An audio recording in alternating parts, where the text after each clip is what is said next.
자, 이제 여러분들 중국 관내 만리장성 이남 쪽으로 들어와 보겠습니다. 그 이유는 뭐였냐면 만주에서 이 괴뢰국이 세워지면서 활동하기 어렵게 되면서 이제 그 무대가 중국 관내로 이동하게 되었다라는 걸 설명드렸죠.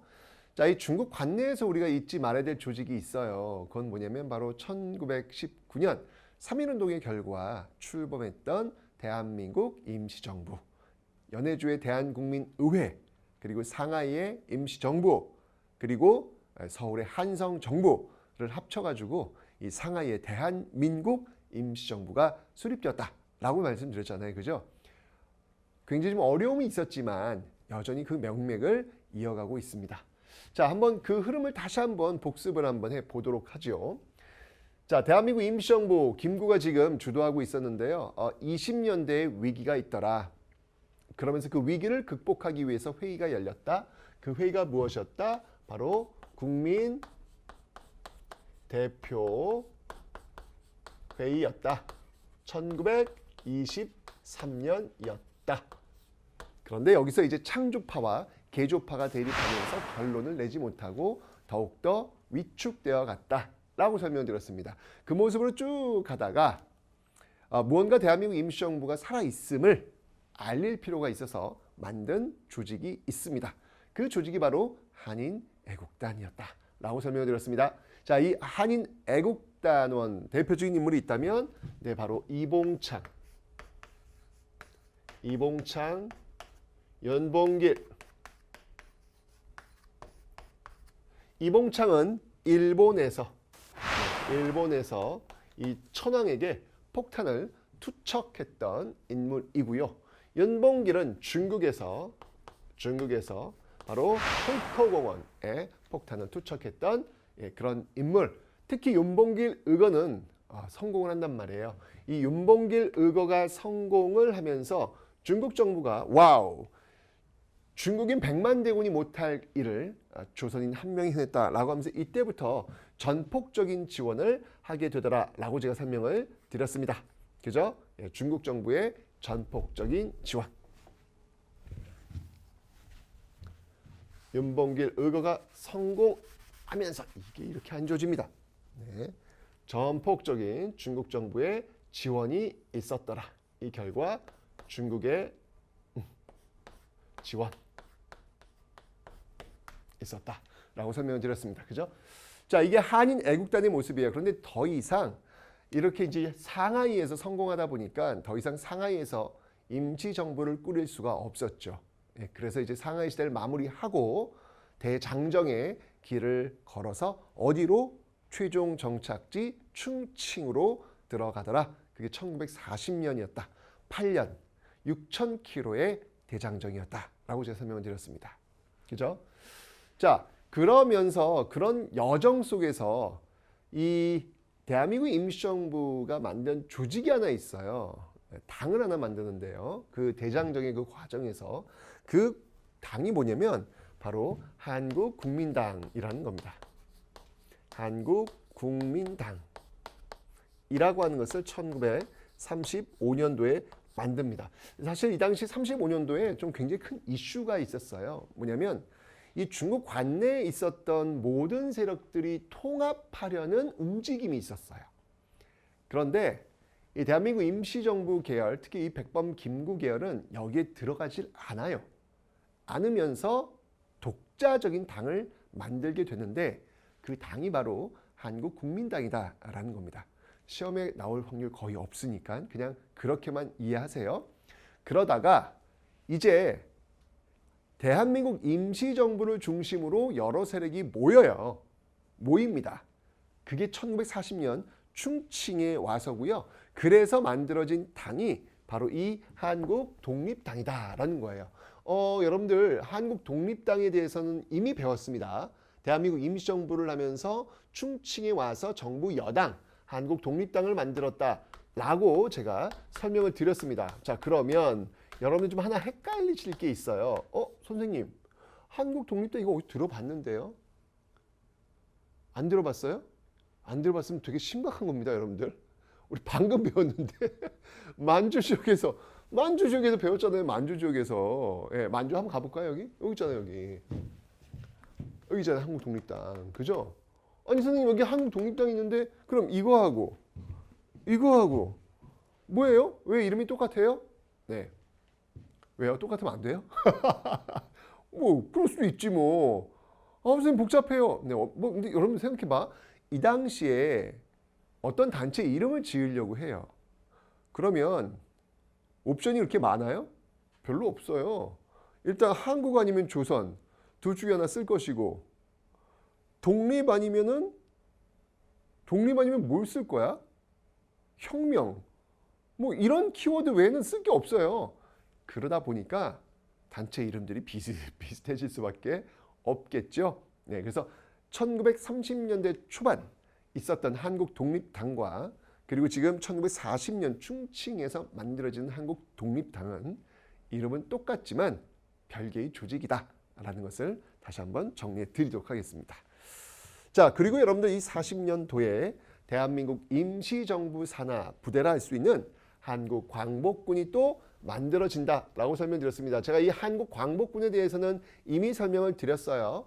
예, 뭐 인도 미얀마 전선에도 투입되었고, 그다음에 OSS 미군과 함께 국내 진공 작전도 전개하였다라고 설명을 드렸습니다. 그죠? 이 한국 광복군과 관련된 인물들을 한번 좀 꼽아봐라라고 한다면 여기에는 이제 일단 여러분들 총사령관 지청천 들어와야죠. 네, 맞습니다. 한국 독립군을 이끌었던 인물이기도 합니다. 쌍성보 그리고 대전여령 전투에서 승리를 거두었던 그런 장수이기도 하죠. 그 다음에 이제 여기 이제 뭐 장준하라는 분도 여기 이제 들어와요. 예, 이제 이 장준하 이분은 나중에 이제 유신 박정희 정부 체제에 저항했던 그런 야당 인사이기도 합니다. 예, 나중에 이건 정말 현대사에서 유신을 반대했던 그런 인물이기도 하다라는 것도 또 참고로 하나 알고 계시면 되겠습니다.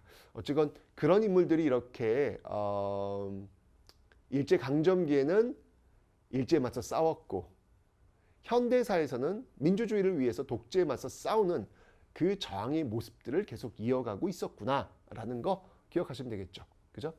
자, 그래서 요 라인이에요. 요 라인. 대한민국 임시정부 라인이 이렇게 지금 흘러간다라고 하는 거.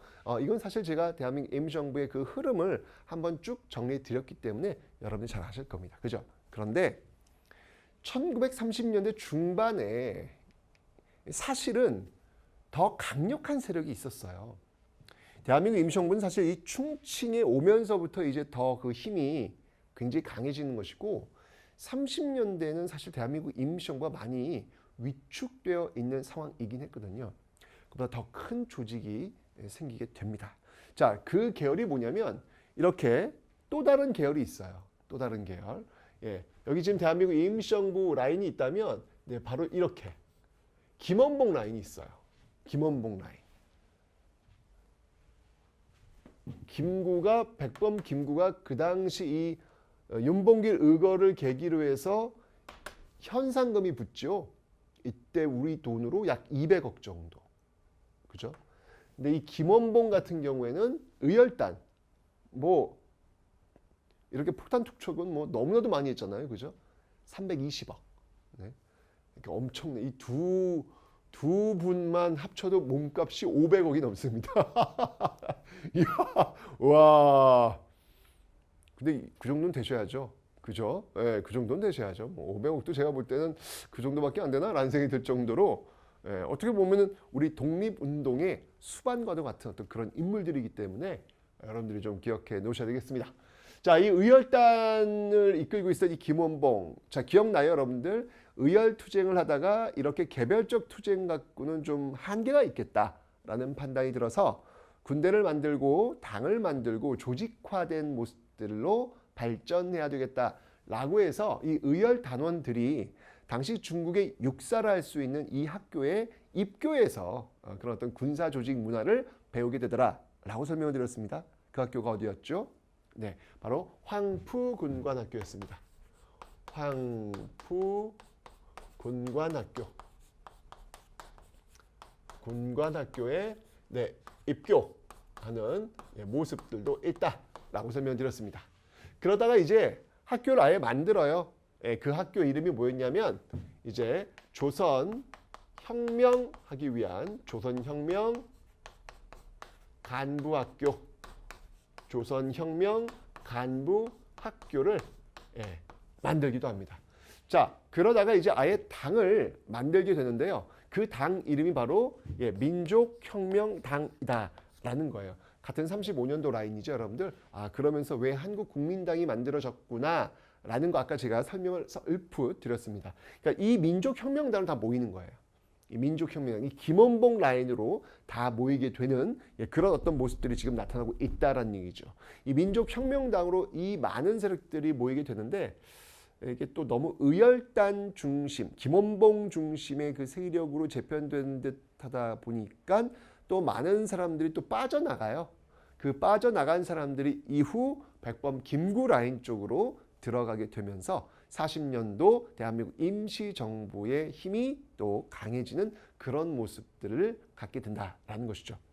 자, 어쨌건 간에 이 민족혁명당은요, 이후에 또 다른 세력들을 또 모아가지고 조선민족전선연맹이라는 것을 구축합니다. 조선민족전선연맹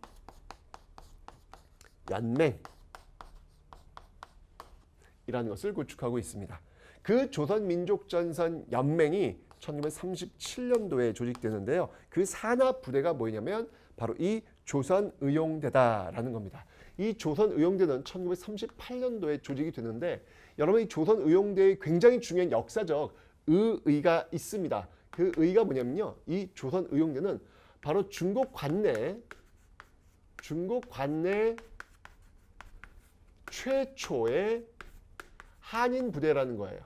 중국 관내에서 만들어진 최초의 한인 부대다라는 겁니다. 여러분들 이걸 여러분들 당연하게 받아들이시면 안 돼요. 왜냐하면 생각을 해봐요. 지금 이 땅은 중국이에요. 그죠? 근데 중국 안에 다른 나라 군대가 만들어진다는 게 여러분 용납돼요? 쉽게 얘기하면 우리나라에 지금 일본 군대가 만들어지는 거야. 용납되냐고요. 말이 안 되는 거잖아요. 이건요. 이거는 있을 수 없는 일입니다. 사실은요. 그런데 그 있을 수 없는 일이 가능해진 거예요. 이건 바로 한중연합작전이라는 그 시대 정신. 한국과 중국은 공동의 적, 바로 일본을 향해 싸워야 된다라고 하는 어떤 그 공동의 목적이 맞아 떨어졌기 때문에 가능한 것이었고, 그리고 이 김원봉이 제가 이 황푸군관학교 이쪽에 입교하면서 당시 그 중국 정부를 이끌고 있었던 장제스, 이 장제스가 이 황푸군관학교 교장도 하고 그랬거든요. 그런 어떤 인연들 속에서의 어떤 그 상호 간의 신뢰가 구축되었기 때문에 가능했던 것이다. 그래서 이게 여러분들 뭐 너무 당연한 거로 받아들이시면 안 된다는 얘기예요. 바로 그 중국의 공통적이라 할 수 있는 일본에 맞서서 우리가 계속 저항했기 때문에 이런 것들을 확보해 낼 수가 있었던 것입니다. 됐죠? 자, 그런데 이제 이렇게 이제 라인이 이제 구축되었어요. 김구 라인과 김원봉 라인. 여기서 정말로 중요한 흐름이 생긴단 말이에요. 이 조선 의용대가 일부가 바로 이 한국 광복군으로 합류하는 역사적 사건. 이건 정말 역사적 사건이다. 이거 제가 대한민국 임시정부 하면서 설명을 드렸습니다. 바로 이 김원봉 라인, 이 김원봉 라인이 여기에 합류합니다. 이러면서 한국 광복군의 바로 이 지청천과 이 장준하 그리고 같이 이렇게 이 김원봉, 지청천 김원봉이 한국 광복군의 뭐 총사령관, 부사령관으로 이제 활약하라는 그런 아주 굉장히 중요한 역사적인 어떤 모습들이 나타나고 있더라라는 이야기죠. 네. 그렇잖아요. 여기 30년대 두 개의 축이 지금 하나로 합쳤다는 거 아닙니까? 그래서 굉장히 중요한 그런 어떤 만남. 그래서 시험에 정말로 잘 나옵니다. 1942년 이 김원봉이 한국 광복군에 합류했다는 사실 너무 중요한 거니까 꼭 기억해 놓으시면 되겠습니다.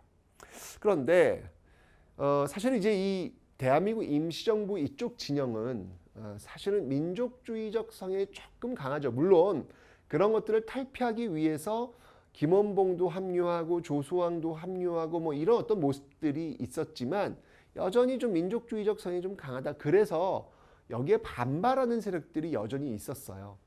특히 이제 사회주의 쪽을 지향하는 세력들, 이 대한민국 임시정부의 합류를 거부하는 그런 세력들도 있었습니다. 그래서 이 조선의용대 안에서도 대부분은 이 김원봉을 따라가지 않고요. 독자적으로 이 중국 당시 장제스 정부가 아닌 마오쩌둥 정부, 예, 바로 지금 이제 공산당이죠. 그쪽과 합류하려는 움직임이 있었어요. 그래서 다른 데로 이동을 합니다. 그 이동하는 과정 속에서 또 이 일본과 맞서 싸웠던 전투가 뭐였냐면 바로 호가장 전투. 호가장 전투, 이게 이제 1941년도에 있었거든요. 이런 것들도 있었는데 이 흐름 속에서 이동해서 만들었던 그 부대가 뭐였냐면 바로 조선의용군. 이건 이제 예난 지역. 예난하면 여러분은 중국 사회주의자들의 고향이다라는 말을 들을 정도로 굉장히 중요한 지역이거든요. 이제 그쪽으로 이동해가지고 이제 사회주의 쪽이 합류한 것이죠. 이렇게 또 일부는 또 조선의용군으로 재편되는 그런 모습들이 있더라. 김원봉과 일부는 한국 광복군에 합류했고 일부는 이렇게 사회주의 쪽에 합류해서 조선의용군으로 재편되고 있는 모습들. 요게 이제 중국 관내에서 벌어지고 있는 모습들이었습니다. 이 중국 관내에서도 정말 활발하게 한중연합작전의 어떤 모습으로서 그 전투와 전쟁을 계속 이어가는 그런 자랑스러운 역사들을 지금 써내려가고 있습니다.